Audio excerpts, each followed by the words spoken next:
हरे कृष्णा। श्रील प्रभुपाद की जय।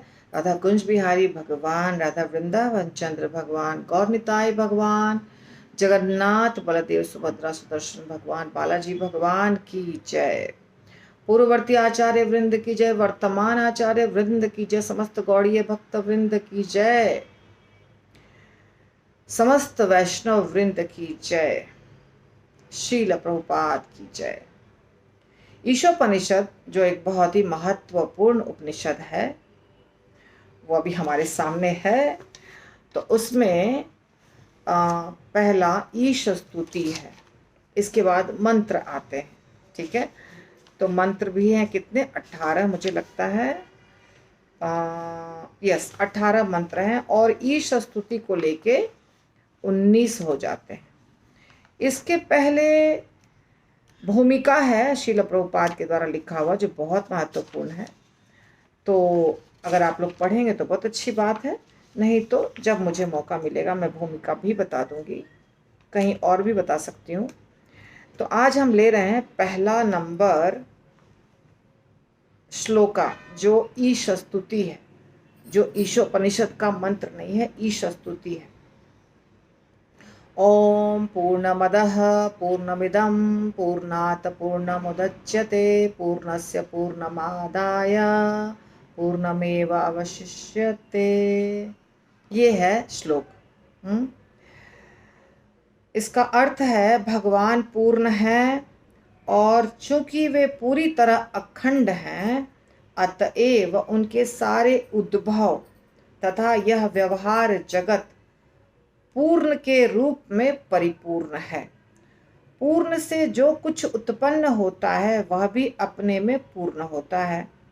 चूंकि वे पूर्ण हैं, अतएव उनसे न जाने कितनी पूर्ण इकाइयां उद्भूत होती हैं, तो भी वे पूर्ण रहते हैं। मैंने शब्दार्थ नहीं पढ़ा और श्लोका को भी सिर्फ एक बार पढ़ा, क्योंकि ये श्लोका और शब्दार्थ का अलग उसकी पढ़ाई हो चुकी है, उसका वीडियो अलग से है। इस क्लास में हम सिर्फ प्रभुपाद का जो वर्णन है, तात्पर्य और श्लोक में जो लिखा है उसका अनुवाद, इतना के ऊपर ध्यान देंगे। ठीक है, तो भगवान पूर्ण है, भगवान पूर्ण है और चूंकि वे पूरी तरह अखंड हैं, अतएव उनके सारे उद्भव और ये व्यवहार, उद्भव यानी जो चीज़ उनसे निकलती है, उद्भव का मतलब कोई चीज़, किसी चीज़ का निकलना, उत्पन्न होना। तो जो उद्भव होता है, ये जो दुनिया है, हाँ, ये सब एक एक पूर्ण पूर्ण इकाई है, कुछ भी अपूर्ण नहीं है। पूर्ण का मतलब होता है कंप्लीट, इंग्लिश में पूर्ण, पूरा, सिंपल भाषा में उसको पूरा कहते हैं। ये पूरा है, जैसे हम कहते हैं होल, होल। हम जैसे दाल खरीदते हैं, है ना, दाल, मूंग की दाल, चने की दाल, उड़द दाल, कोई भी दाल खरीदते हैं तो उसको कहते हैं स्प्लिट। स्प्लिट यानी जो होल था उसको तोड़ दिया गया है, तोड़ करके उसका 2 भाग बना दिया गया है। फिर कई बार छिलका को भी अलग कर दिया जाता है, तो उसको स्प्लिट दाल कहते हैं। और जो पूरा मूंग होगा, पूरा चना होगा, उसको कहेंगे होल मूंग, होल चना, होल मटर, ऐसे। तो पूर्ण मतलब होल, पूरा। ठीक है, कंप्लीट, वन सिंगल पीस। तो ये बहुत महत्वपूर्ण शब्द है। ये कितनी बार आया है देख लीजिए, पूर्णमदः पूर्णमिदं पूर्णात् पूर्णम उदच्यते पूर्णस्य पूर्णमादाय पूर्णमेव अवशिष्यते। सिंपल भाषा में यदि आप देखेंगे तो ये कहने का अर्थ है कि जैसे ये मान लीजिए कलम है, ठीक है, ये किताब है, एक किताब है, एक कलम है, ऐसे कोई भी एक चीज़ होती है ना, वो कंप्लीट है, ये पूरी है, पूरी बुक है, एक बुक, कंप्लीट बुक, या एक कंप्लीट पेन। तो अभी आप सोचिए, जो हमारा अनुभव है, इस दुनिया का अनुभव, उसके अनुसार सोचिए कि ये पेन से हमको एक और पेन निकालना है, इस पेन से एक और पेन पैदा होगा, तो क्या होगा, तो इस पेन के शरीर से लेके दूसरा जब पैदा होगा तो ये पेन छोटा हो जाएगा, टूट जाएगा, ऐसा कुछ हो जाएगा। इस दुनिया का जो एक्सपीरियंस हमको है वो ऐसा ही है, वो घट जाता है। परंतु भगवान की जो सृष्टि होती है ना, उसमें कुछ भी घटता नहीं है। चाहे भगवान से 1000 रूप निकल जाए, 1,00,000 रूप निकल जाए, करोड़ों निकल जाए, भगवान के रोम छिद्रों से, हर छेद से एक एक ब्रह्मांड पैदा होता है। महाविष्णु के हर एक छेद से एक एक ब्रह्मांड पैदा होता है। रोम छिद्रों से करोड़ों करोड़ों ब्रह्मांड पैदा होते हैं, और वो सारा ब्रह्मांड इतना बड़ा बड़ा हो जाता है बाद में। परंतु ऐसा नहीं है कि भगवान कम हो जाते हैं, कमज़ोर हो जाते हैं, छोटे हो जाते हैं, घट जाते हैं, ऐसा नहीं होता। या भगवान से बहुत प्रकार के देवी देवता प्रकट होते हैं, मनुष्य प्रकट होते हैं, या भगवान से बहुत सारे विष्णु प्रकट होते हैं, शिव ब्रह्मा सब प्रकट होते हैं, तो कमी नहीं आती है, कमी नहीं आती है, और कोई चीज़ अधूरा नहीं होता, हर चीज़ पूर्ण होता है। जो प्रकट होता है भगवान से वो भी पूर्ण है, सिर्फ भगवान अकेले पूर्ण नहीं है। तो अब कैसे इसको समझना है? पूर्ण या परम सत्य पूर्ण भगवान है, ठीक है। निर्विशेष ब्रह्म या परमात्मा की अनुभूति परम पूर्ण की अधूरी अनुभूति है। तो भगवान परम पूर्ण है, लेकिन यदि हमें निर्विशेष ब्रह्म की अनुभूति हो रही है या परमात्मा की अनुभूति हो रही है, जैसे कोई कोई कहता है ना, परम सत्य निर्विशेष ब्रह्म है, परम सत्य परमात्मा है, तो उनको पूर्ण जानकारी नहीं हुई, पूर्ण अनुभूति नहीं हुई। कृष्ण पूर्ण है पर उनकी अपूर्ण अनुभूति हुई, इनकम्प्लीट अनुभव, जानकारी। जैसा मैं कई बार बताई हूँ कि अंधे जा रहे हैं बहुत, और कई अंधे हैं, 4-5 अंधे जा रहे हैं, और वो उनको रास्ते में हाथी मिलता है, तो हर अंधा को अलग अलग हिस्सा का अनुभव होता है। कोई हाथी के पैर को छूता है, कोई सूंड को छूता है, कोई कान को छूता है। तो सब लोग अनुमान लगाते हैं कि हाथी यानी जिसको छुआ वो ऐसा है, पिलर के समान है, सूप के समान है, पाइप के समान है। पर आँख वाला व्यक्ति समझता है कि नहीं, ये एक ही जीव है, इसका अलग अलग अंग है, ऐसे ऐसे। इसी प्रकार परम सत्य भगवान है जो पूर्ण है, कृष्ण, पर उन्हीं के कुछ अंग, कुछ अंश का अनुभव यदि हो जाता है हमको, तो वो पूर्ण अनुभव नहीं है, वो अधूरा अनुभव है। तो निर्विशेष ब्रह्म अधूरा अनुभव है और परमात्मा भी अधूरा अनुभव है। भगवान तो सच्चिदानंद विग्रह हैं, और निर्विशेष ब्रह्म की अनुभूति उनके सत्य स्वरूप या उनके शाश्वत स्वरूप की अनुभूति है। भगवान में 3 कॉन्स्टिट्यूशनल पोजीशन अगर बोलते हैं तो 3 शब्द हैं, सच्चित आनंद। भगवान सच्चित आनंद विग्रह है। सत्य चित आनंद में 3 शब्द है, सत्य यानी इटर्नल, चित यानी पूर्ण ज्ञान में, आनंद यानी पूर्ण आनंद में। अब जब सिर्फ सत्य स्वरूप की अनुभूति होगी, अगर सिर्फ सत्य स्वरूप की अनुभूति, तो इसका मतलब निर्विशेष ब्रह्म की अनुभूति हो रही है।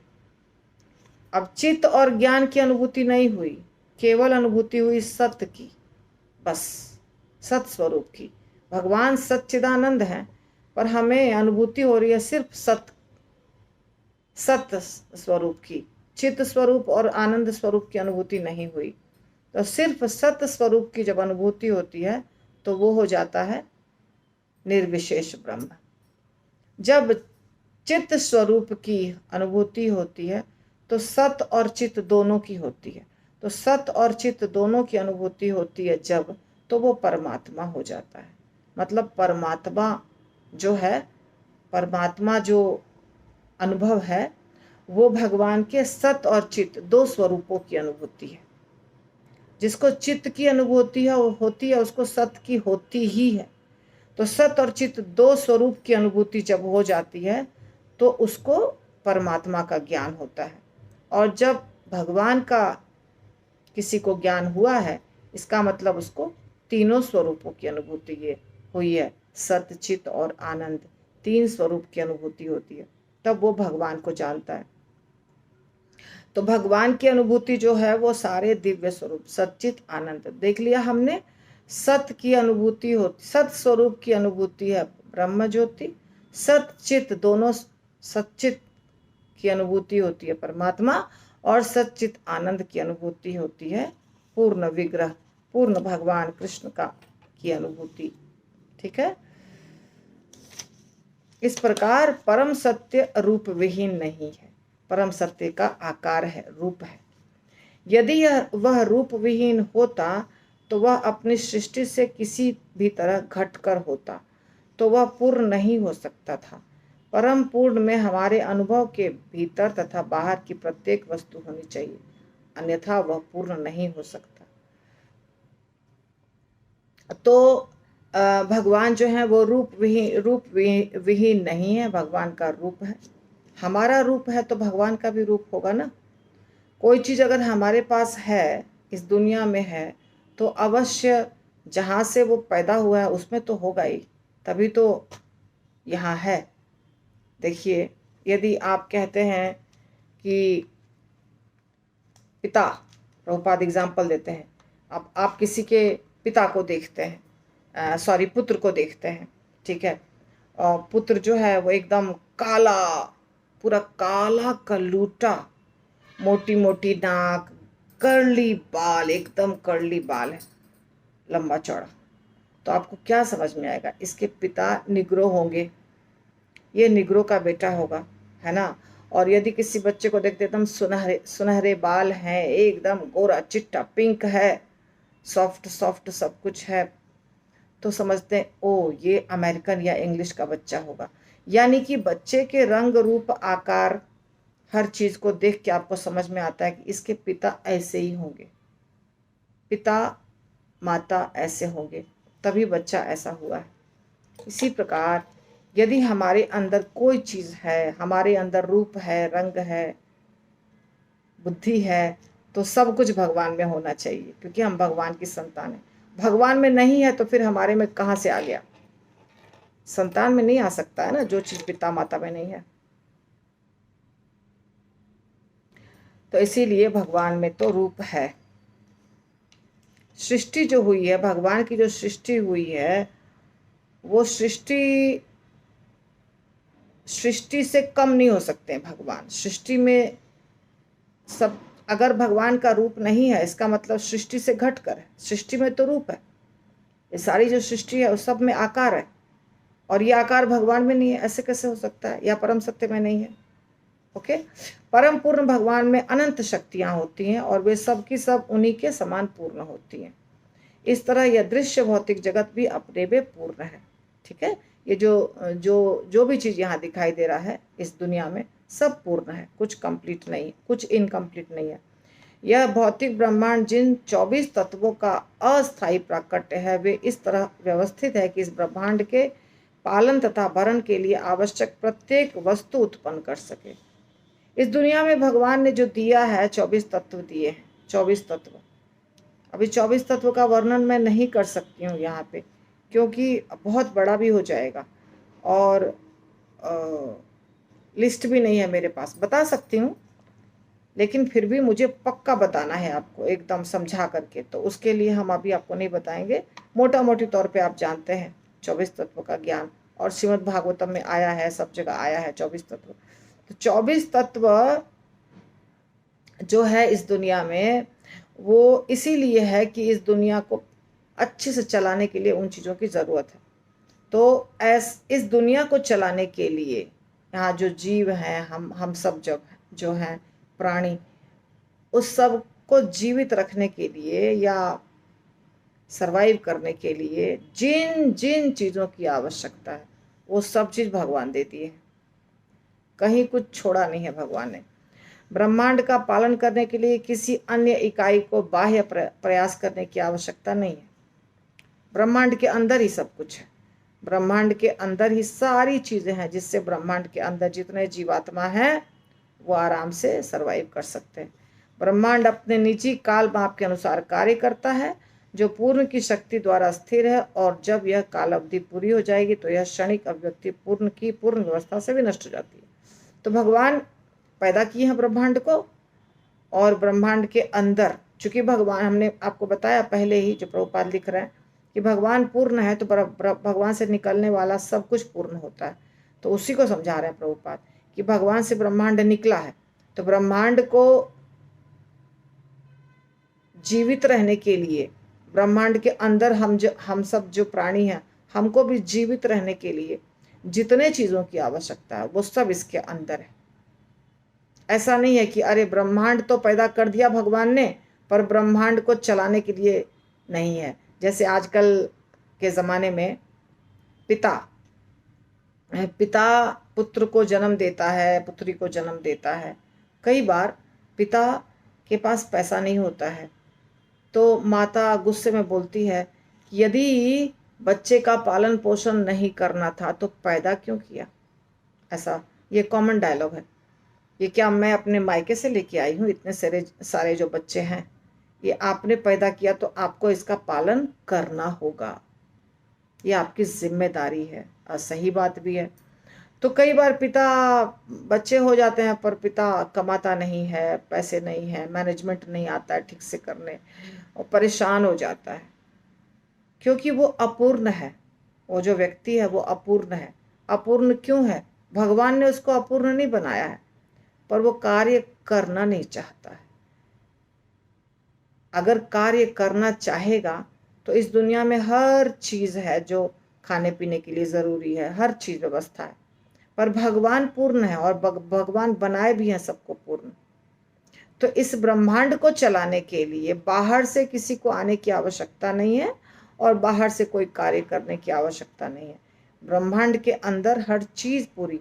तो वो व्यक्ति जो है, जो आत्महत्या कर लेता है परेशान होकर, फ्रस्ट्रेट होकर के कि हमसे घर नहीं चलेगा, तो वो क्या करता है? वो कृष्णा कॉन्शियस नहीं होता है, वो भक्त नहीं होता है, उसको ज्ञान नहीं होता है, उसकी सोच सही नहीं होती है, जिसके कारण भोग विलास में व्यस्त रहता है, इनकम नहीं होता है, प्रयास नहीं करता है, भगवान को नहीं मानता है, इसीलिए उसकी स्थिति खराब हो जाती है। परंतु यदि कोई भगवान को माने, भगवान के ऊपर आश्रित रहे, भगवान ने जो बताया है, धार्मिक तरीके से जीने का जो ढंग बताया है वैसे जिए, तो उसका भी पालन होगा, उसके बच्चे का भी, उसके परिवार का भी। ठीक है। तो पूर्ण इकाइयों यानी जीवों को सारी सुविधाएं प्रदान की जाती हैं जिससे वे पूर्ण की अनुभूति कर सकें। भगवान ये भी इंतजाम किए हैं, वेद, शास्त्र, पंडित, मंदिर, अर्चा विग्रह सब भगवान भेजे हैं कि ये सारे जो मेरे बच्चे हैं, संतान हैं मेरी, वो सब सारी सुविधा लेकर, देखिए शास्त्र है जिसमें बताया है भगवान ने, हमने पढ़ा है वो चीज़ कि तुम यज्ञ करो, यज्ञ करने से सारे देवता तुम्हें प्रसन्न होंगे, वो भरपूर मात्रा में अनाज देंगे, भरपूर मात्रा में बारिश होगी, पानी होगा, हवा पानी, जो खाद्य सामग्री सब कुछ आएगा, तो तुम यज्ञ करो, मनुष्य को यज्ञ करना चाहिए। सारी शिक्षा दिया है भगवान ने, कैसे ये दुनिया चलेगी ये बताया है भगवान ने। और फिर फाइनली भगवान के पास जाओ। पूर्ण के अधूरे ज्ञान के कारण ही अपूर्णता के सारे रूपों का अनुभव होता है। तो जब भगवान का ज्ञान हमको नहीं होता है ठीक से, भगवान के बारे में हम कोशिश नहीं करते हैं जानने की, या समर्पित नहीं होते हैं, तो सब जगह अपूर्णता, हमारे जीवन में अपूर्णता, हमारे साथ जो भी रहते हैं, पति पत्नी, भाई बहन, बाल बच्चे, उनके साथ किटकिट, झगड़ा झंझट सब जगह क्यों होता है? क्योंकि हम अंदर से डिससेटिस्फाइड हैं। अगर आप देखिए, जो बच्चा बहुत अमीर घर का है, आप कहीं पब्लिक प्लेस में रहिए, आप सबको अनुभव होगा, पब्लिक प्लेस में आप रहिए, और चाहे एयरपोर्ट हो, रेलवे स्टेशन हो, कहीं भी आप देखिए कि जो अमीर घर के बच्चे हैं ना, वो झगड़ा नहीं करते हैं ज़्यादा, जो गरीब घर के बच्चे हैं वो झगड़ा करते हैं। उसका कारण क्या है? अब अमीर घर का बच्चा है, जो छोटा परिवार है, अभी जैसे मैं अपने ही बच्चे की बात करूंगी, मान लीजिए, तो खा लो खा लो खा लो, उसके पीछे पड़ना पड़ता था। अरे खा लो, बना लिया है, दूध पी लो, केला खा लो, जो भी चीज़ हम बनाते हैं अपने घर में। तो आया तो किताब बैग फेंक दिया, जूता फेंक दिया, मोजा फेंक दिया, टिफिन बॉक्स फेंक दिया। अब सबको संवारने का काम किसका है? मम्मी का। उसका बेड ठीक करने का काम किसका है? मम्मी का। उसके बैग को ठीक करने का काम किसका है? मम्मी का। तो सारा कार्य मम्मी का। ठीक है, क्यों? क्योंकि लाट साहब अकेले हैं, कोई कुछ करने वाला नहीं है। उसके रूम में जाओ, उसके रूम को पूरा व्यवस्थित करो, सब चीज़ टेबल पे लगाओ, खाने का पीने का जो जो चीज़ चाहिए सब टेबल पे लगाओ। फिर जा कर के, मैं जा रही हूँ, इतने देर में आऊँगी, खा लेना पी लेना, होमवर्क करना, सब बता के जाओ। तो वो क्यों लाट साहेबी है? क्योंकि मम्मी पीछे पड़ी हुई है, हमको टेंशन लेने की ज़रूरत नहीं है, हमको जब भूख लगेगी उसके पहले से मम्मी बना के रखेगी। गरीब घर में क्या होता है, एक रूम में 5 बच्चे हैं, कई बार एक नीचे, एक बीच में, एक ऊपर सोता है। मुंबई वगैरह में जहाँ छोटी जगह है, एक 1 BH के घर में 10 लोग रह रहे हैं। अब वहाँ पे वो बच्चा अगर सोचता है कि हम आ गए और पड़ गए और फेंक दिया सारा चीज़, तो उसको जो घर में बना रहेगा मिलेगा भी नहीं, उसको भूखा रहना पड़ेगा। तो वहाँ अधिकार के लिए लड़ाई होती है, अधिकार के लिए। हमारा ये टेबल है क्यों लिया, हमारा ये बुक है क्यों लिया, ये हमारी जगह है, यहाँ पे तुमने अपना सामान क्यों रखा। तो इसी तरह झोपड़पट्टी में रहने वाले छोटी छोटी चीज़ के लिए लड़ाई करते हैं। पानी आया उसके पहले देखिएगा, मटके लगा के रखेंगे लाइन से, 1 2 3 4 5 6 कि पानी आएगा तो सब भरेंगे।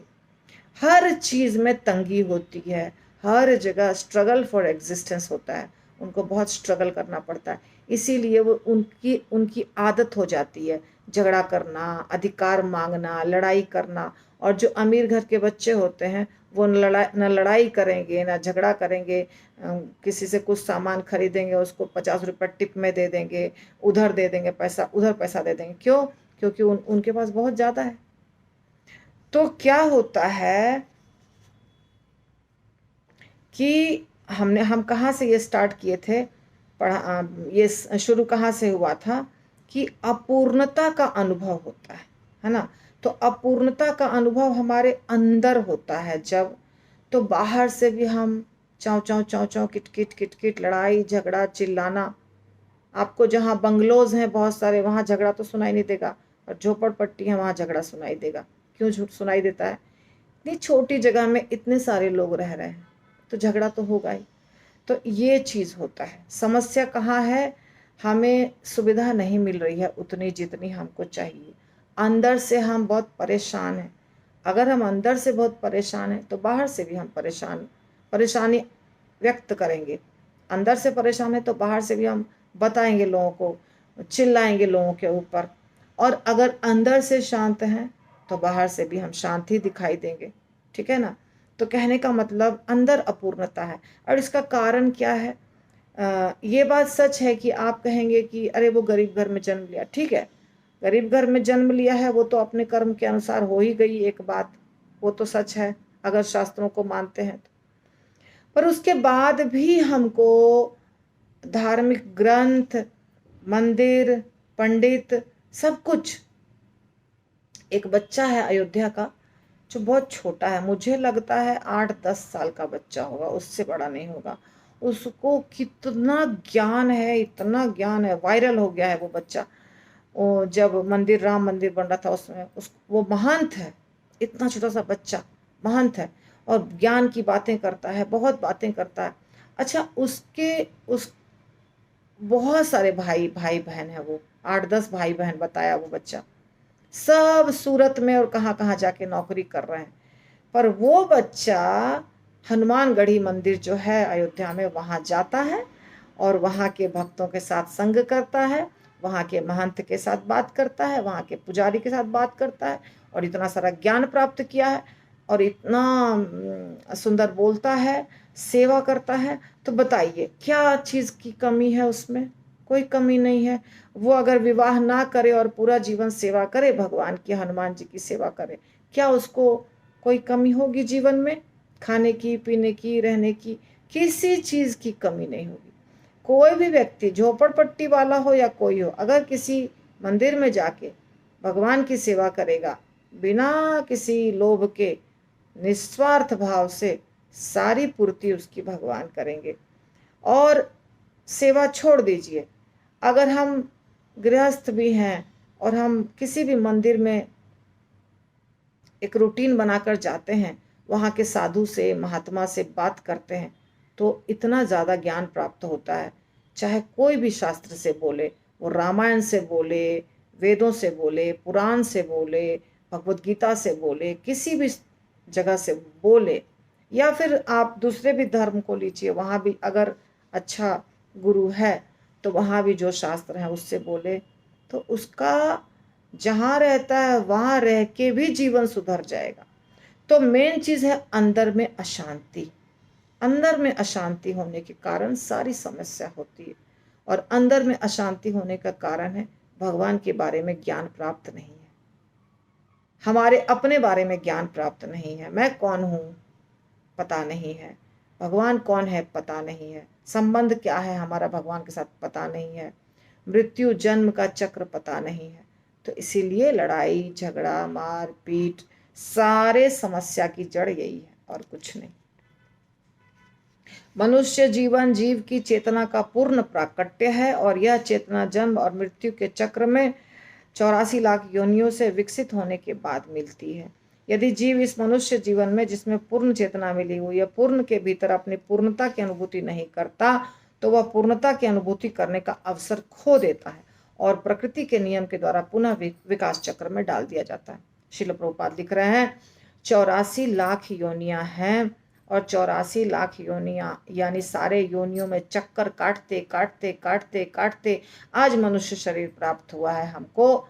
और मनुष्य शरीर में पूर्ण विकसित चेतना है, दूसरे में पूर्ण विकसित चेतना नहीं होती है। चाहे वो जानवर का शरीर हो, पेड़ पौधों का शरीर हो, कीड़े मकोड़े पक्षी, कोई भी शरीर में चेतना पूर्ण नहीं रहती है। इसका वर्णन भगवत गीता में भी आया है ना, धूमेन आव्रियते वहनी यथा आदर्शो मलेन चा, है ना ये वाला श्लोक। यथा उल्बेन आवृतम तेने गर्भस तथा तथा तेने इदम आवृतम। तो 3 तरह से ढकी हुई है हमारी चेतना, इसका वर्णन हुआ है, जो वर्णन मैं नहीं करूंगी, लेट हो जाएगा।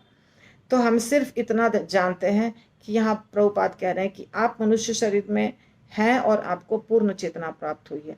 अगर आप इस समय अपना विकास नहीं करते हैं, भगवान को जानने का प्रयास नहीं करते हैं, मेहनत नहीं करते हैं, तो ये योनि अगर खो दिया तो वापस चक्कर काटना पड़ेगा। क्योंकि अगर मनुष्य योनि से पशु के योनि में चले गए तो फिर कब मनुष्य योनि प्राप्त होगा मालूम नहीं। वो तो विकास होता है, एक के बाद एक योनि हमको मिलती है और सब में भोग करते हैं।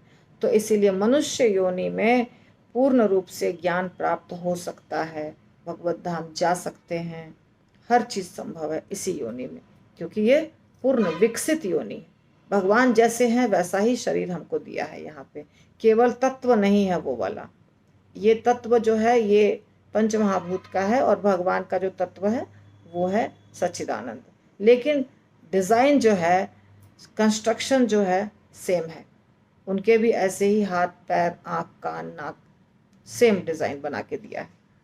चूँकि हम यह नहीं जानते कि हमारे पालन के लिए प्रकृति में पूर्ण व्यवस्था है, अतएव हम इंद्रिय भोग के तथा कथित पूर्ण जीवन की सृष्टि करने के लिए प्रकृति के साधनों का उपयोग करने का प्रयास करते हैं। चूँकि जीव पूर्ण से संबद्ध हुए बिना इंद्रिय जीवन का भोग नहीं कर सकता, अतएव इंद्रिय भोग का पथभ्रष्ट जीवन मोह माना जाता है। ठीक है, उदाहरणार्थ शरीर का हाथ, तो हमारे अंदर जो भी है, हमारे पास जो शरीर है, इंद्रियां हैं, जितनी भी सुविधाएं भगवान ने दी है, ये हमें भोगने के लिए नहीं दिया है। क्योंकि इसको हम अगर भोगने का प्रयास करेंगे, स्वतः खुद एंजॉय करने का प्रयास करेंगे, सफल नहीं होंगे, हर समय परेशान रहेंगे। यदि हम भगवान के साथ जोड़ करके, पूर्ण के साथ जोड़ करके हम कोशिश करेंगे, जैसे बताया है प्रभुपाद ने कि एक मशीन है, बड़ा सा कोई भी मशीन है, फैक्ट्री में मशीन्स होते हैं ना, वैसा कोई बड़ा मशीन है, या आपके घर में ही कोई मशीन है, समझिए वॉशिंग मशीन है, सिलाई मशीन है, मिक्सर ग्राइंडर है, कोई मशीन है, तो उसमें छोटे छोटे बहुत सारे पार्ट्स होते हैं, पर कंप्लीट मशीन एक साथ सारा पार्ट्स जब जुड़ता है तभी मशीन चलता है। उसमें से एक पार्ट को निकाल के अलग रख दीजिएगा तो उसका कोई वैल्यू नहीं है। तो इसी तरह से हमको पूर्ण के साथ जुड़ के रहना है, कृष्ण के साथ जुड़ के रहना। जब हम कृष्ण के साथ जुड़ के रहेंगे और हम सोचेंगे कि हम थोड़ा एंजॉय करें, तो आपको सुख मिलेगा, क्योंकि आपने अपने एंजॉयमेंट को कृष्ण के साथ जोड़ा है, अपने शरीर को जोड़ा है। जैसे मशीन का नट बोल्ट जो भी है वो सब जुड़ा रहता है, तो नट बोल्ट भी चलता है, मशीन भी चलता है, अलग से नट बोल्ट नहीं चलेगा। तो इसी प्रकार हम इंद्रिय भोग यदि करते हैं अकेले खुद के लिए, तो वो रास्ता सही नहीं है, मोहित करने वाला रास्ता है, पथभ्रष्ट जीवन है, उससे सिर्फ बर्बादी ही बर्बादी होगा। ठीक है। यहाँ उदाहरण दिए हैं, शरीर का हाथ है, ये हाथ जो है ये पूर्ण शरीर की सेवा करेगा तभी सफल होगा। ये उदाहरण कई बार आपको बताया है। अकेले हाथ अगर सोचेगा लड्डू ले लिया, लड्डू लड्डू लड्डू लड्डू, इसको भोग रहे हैं भोग रहे हैं भोग रहे हैं, कोई स्वाद नहीं मिलेगा हाथ को, समय की बर्बादी होगी, लड्डू की बर्बादी होगी। लेकिन अगर इस हाथ ने लड्डू को उठाया, मुंह में डाल दिया, तो फिर मुंह के अंदर, मुंह से पेट में जाएगा और वहां से समूचे शरीर को शक्ति मिलेगी, हाथ को भी शक्ति मिलेगी। ऐसे इसी प्रकार जीव पूर्ण के अंश हैं, और यदि पूर्ण से पृथक कर दिया जाए तो पूर्णता की भ्रामक अभिव्यक्ति उन्हें पूर्णतया संतुष्ट नहीं कर सकती। ठीक है। मनुष्य जीवन की पूर्णता की अनुभूति तभी हो सकती है जब मनुष्य पूर्ण की सेवा में लग जाए। इस संसार की सारी सेवाएं, चाहे वे सामाजिक हो, राजनैतिक हो, सांप्रदायिक हो, अंतरराष्ट्रीय हो या अंतर्ग्रहीय हो, तब तक अपूर्ण बनी रहेगी जब तक उन्हें पूर्ण के साथ संबद्ध न कर दिया जाए। जब प्रत्येक वस्तु पूर्ण से जुड़ जाती है और उससे संलग्न सारे अंश भी अपने आप में पूर्ण हो जाते हैं। कल हमारा क्लास हो रहा था, उस क्लास में से यहाँ एक ही भक्त है, नंदिनी प्रिया माता जी। नंदिनी प्रिया माता जी थी, मानसी गंगा थी, आचार्य क्या नाम है, आचार्य प्रिया, हाँ आचार्य प्रिया थी, और नंदिनी प्रिया, मानसी गंगा, आचार्य प्रिया, हिमानी नहीं थी कल शायद क्लास में, की थी याद नहीं आ रही है। तो 4 भक्त थे, लेकिन इसका मतलब हिमानी थी। तो वहां पर भी नहीं, जयश्री थी। तो वहां हमने कल चर्चा किया था और उसमें क्वेश्चन पूछा था उन लोगों से, काम किसको कहते हैं, काम शब्द का अर्थ क्या है। तो बहुत देर ग्रुप डिस्कशन हुआ और फाइनली हमने समझाया सबको कि भगवान कृष्ण को जो चीज़ खुशी प्रदान करती है, वो कार्य को छोड़कर जितना कार्य होता है वो सब काम है। अभी उस समय तो सामने में उदाहरण था नहीं, अभी सामने उदाहरण है। यहाँ पे प्रभुपाद लिख रहे हैं, सामाजिक, राजनैतिक, सांप्रदायिक, अंतरराष्ट्रीय या अंतर्ग्रहीय कोई भी सेवा तब तक अपूर्ण बनी रहेगी जब तक उसको पूर्ण से जोड़ेंगे नहीं, कृष्ण से जोड़ेंगे नहीं। कृष्ण से जोड़कर जब हम सेवा करते हैं तो हम खुश होते हैं, सेवा पूर्ण होती है, सेवा निष्काम भाव से होती है, सेवा का कोई परिणाम नहीं निकलता है, वो अकर्म बन जाता है, वो भक्ति बन जाती है। और जब हम ऐसा नहीं करते हैं तो फिर फंस जाते हैं, काम, मोह इत्यादि हो जाता है। ठीक है। तो मैंने बहुत कोशिश की आपको फास्ट करने की, 34 मिनट्स में कंप्लीट कर दिया है। ये हो गया हमारा आज का क्लास। आज है 26 तारीख। इसके ऊपर जो भी प्रश्न वगैरह निकलेगा उसको हम बाद में लेंगे, क्योंकि आज बहुत लेट हो चुका है। श्रील प्रभुपाद की जय।